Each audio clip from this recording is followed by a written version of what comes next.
And okay, you're still talking about that one? Yes. And The cards. and then what we found is that these machinistas will keep the sus on bank cards, and as money would come in, they would draw that out, leaving the consumers with not a cent of money at the end of the month or the beginning of the month to buy food or to do anything, pay school fees or the like.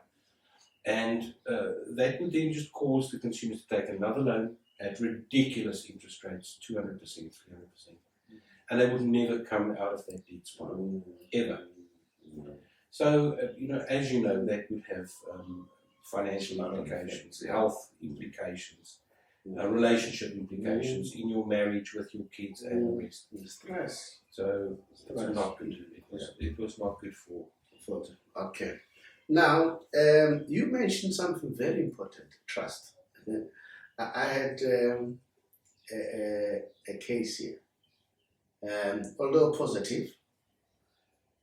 Remember I said I'm always on radio. There was this friend of mine, he has now retired. His name is known as Chomani. He used to have a huge following on the morning show. He's the first guy who discovered me, and then he wanted me all the time to be on his show to explain financial matters. So as you go there, people, of course, will be interested. They want to come, and there was this gentleman who came, and then as you can see, we are in a house, but fortunately, according to the bylaws, we are allowed to have an office, especially if you're a debt counselor, because you don't have too many people in the office.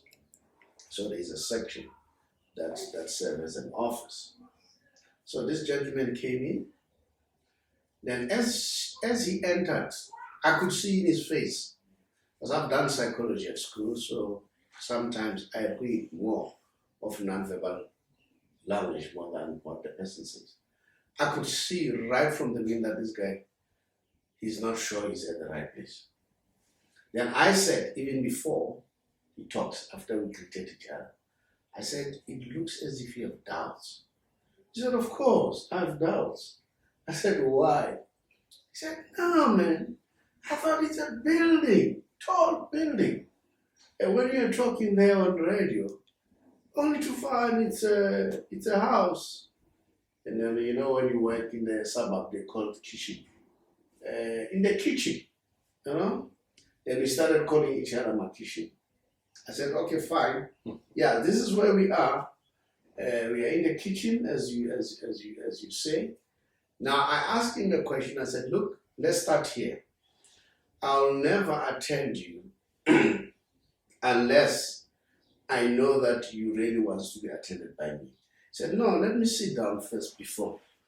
Okay? Because I asked him immediately as he came in. And I said, okay, fine. He said, first, I want this question to be answered. Are you the one who was talking on radio? I said, yes. He said, yeah, I can pick up the voice. If it's you, I'll sit. And he held on. He said, I'll sit and then I'll continue the process. And guess what? He became one of the best clients. And then we started now joking, we call each other, hey, Makishin, hey, Makishin, hey, Makishin, So the trust element that we're saying, I was just adding on it. People need to trust. If they don't trust, there's no way. So that is why I use NCR. You want the decoy to be right at the door so that people can see that decoy is still relevant. The certificate is hanged on the wall, NCR number is there, all those kind of things. That's very important. Yeah. Please remember that your debt counselor is not allowed to take any money from you whatsoever. And I think the Act was written like that for specifically the trust issue. Your money is to be distributed by a payment distribution agency. You are never to pay any money whatsoever to your debt counsellor. They are not allowed in terms of the Act and their condition of registration to accept money from you. And you should never, under any circumstances, pay money to your credit card, to your debt counsellor, because I think it goes directly to the issue of trust. Mm-hmm. If you do not work with my money, I can trust you not to steal it, for an example. So, guys, please make sure, as consumers, that you never ever pay monies to a debt counsellor. And if you do, or if you're asked to do so, please report it straight away to the National Credit Record. Let me clarify it while you're still there. There are some PDAs. For instance, I'm using DC Partner as my PDA. Well, I'm not afraid to mention them. I'm very happy with the job that they are doing. They'll create an account. It goes to them. But that account will be given a name of a debt counseling practice. Like for us, it will say the Big R Solution Debt Counselors Trust Account. So that doesn't mean it comes to us. It still goes to the PDA. But that helps them to identify this money is from which debt counselor for them to distribute. So I just wanted to clarify that. But you are absolutely right. They don't have to pay debt counselors. The debt counselor can simply facilitate that where the money should go. It was a very important question that I wanted to ask. And then I want to ask about this one. Education, as I indicated at the Big R, we are focusing on education because nowhere people are being educated on finance. How did I learn about finance? I just read books. I attended workshops. I wanted to know. The reason why I did debt counseling, I wanted to understand that. That was one of the reasons. And so I love money, like everybody else. And my understanding is you cannot just get money in a scrupulous way. You need to get money in an honest way. And the best way of doing it is to understand it and deal with it. There's any education that NCR has a program of embarking on. As you can see, the Big R, we've got a number of books. The first one is Secrets for Becoming Rich, the first edition there. That's the book that I wrote when I discovered how to make money. But I said to myself, and one day I'll go out and then knock back, gone. My children will have the same question. Let me put it down. At the same time, it gave me the opportunity to be an asset on its own so that it can sell and generate passive income for me. Thereafter that, I wrote the second book, which is that one, How I Turned 500 Rand into a Million Rand Business. Because I started with 500 Rand. Then, as you said, the third one that I wrote is How to Get Out of Bad Debts, Use Other People's Money and Resources to Get Rich. All right? And then thereafter, I went further. I wrote the second edition of The Secrets for Becoming Rich, including more information, bank products, explaining them into detail. Remember the R words, relationship. Now there are people that I relate. There's a lady here, Nom Summers Bugo. Nom Summers Bugo listened to me one day on SAFM. She bought my book. I think she bought How I Turned 500 Rand into a Million Rand Business. And this lady runs about 6 guest house in Mpumalanga. And she finally penned her book down. So we are relating and collaborating. So whoever wants the book, they can buy it from us. And then I also have a friend of mine, Dr. Darlene Small. Dr. Darlene Small worked for the Reserve Bank for 37 years as an advisor to Reserve governors. The last person that she advised was the current Minister of Finance, Mr. Tidombo Wele. She's a retired person. She writes books. She has been a guest on a number of times on our education programs. And then there's a young man here, Karim Moy. Karim is a young man that I knew via NOMSA, and then I'm mentoring him, and then he also wrote a book. Because that's the problem, we don't document all this information so that other people can learn. Now, I want to know, what program does the NCR have? Because we as the Big R, we also have what you call membership club, where we teach about money and business. And then we teach 4 lessons in a year, 1 a quarter. And then once a year we come together and then we network. And then we call all various people, not all, various people with different knowledge.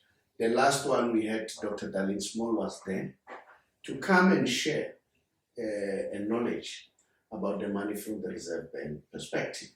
It was not only Darlene Small, I had another friend of mine, Peter Baladakis, who owns a number of pick and pays and a number of malls. And Peter is like me and you, 2 hands, 1 head, 2 feet, same 24 hours.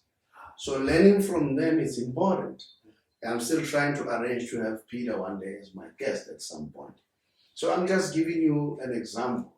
And then I had also an expert on cryptocurrency to come and tell us, because it's a new wave that is coming. So probably we'll invite you at some point when you have our network session. Unfortunately, because of the coronavirus, we don't know whether we're going to have it. We were supposed to have had it on the 3rd of October. We could not. Then we postponed it to February 27th. But with whatever that is happening, it doesn't look like. Mm-hmm. So we hope to do that. I know that I've spoken to a number of few people whom I want to share stage with. I'm sure you know Dr. Ali Bacha from the cricket. I've known him for about 25 years.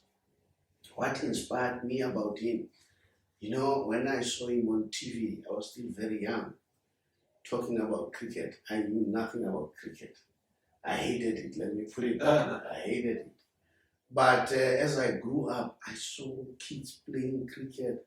That inspired me. That how can the man just talk a statement?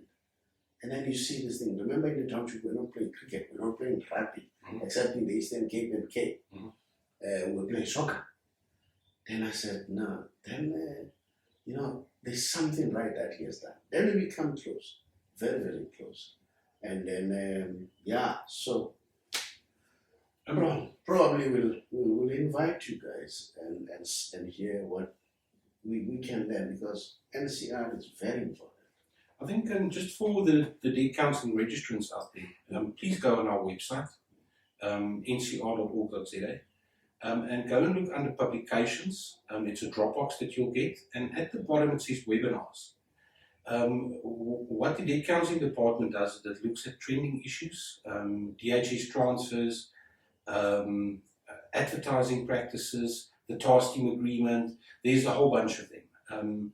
There's also one on Circular 1 of 2020 and Circular 7, where we extended the 60 business days to 120 in terms of Regulation 3, so there's an explanation about that.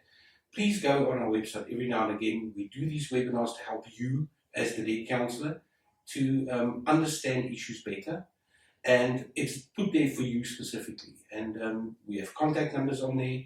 If you need to have any further discussion, please get hold of the debt counselling department, and we will gladly assist you with education of any sort of nature as a registrant at the debt counselling department.